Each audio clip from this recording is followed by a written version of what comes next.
Beth yw cymuned? Gallai'n feddwl am ein cymuned fel pentref, tref neu ddinas. Gallem hyd yn oed ddweud nad yw ein cymuned yn ymwneud â daearyddiaeth, ond ei bod yn hytrach yn cynnwys pobl ar un diddordebau â ni o unrhyw fan ledled y byd. Ond yng Nghymru, mae gennym fath arall o gymuned hefyd, dros 800 ohonynt. Mae gan lawer o gymunedau eu cyngor tref neu gyngor cymuned eu hunan, ac mae rhai o'r cyngorau hyn yn cynnwys amryfal gymunedau.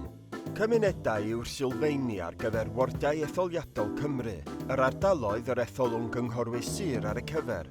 Gyda ni o hyd, y wardiau etholiadol hynny eu hunan yw'r sylfaeni ar gyfer etholaethau seneddol Cymru, yr ardaloedd yr etholwn aelodau seneddol, ASau ar ei cyfer.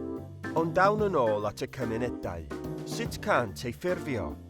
Yn aml, mae gan gymunedau yng Nghymru hanes hir iawn, a chaiff ei ffiniau penderfynu yn y pen draw gan awdurdodau lleol Cymru.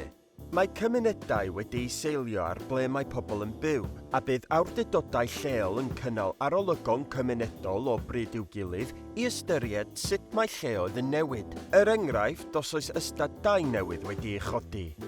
Felly dyna chi, bod gan bawb ohonom ein barnu'n hunan ynglyn â beth yw cymuned, gall pawb yng Nghymru gyfeirio at ardal benodol hefyd a dweud, dyna fy nghymuned i. Eisiau gwybod mwy?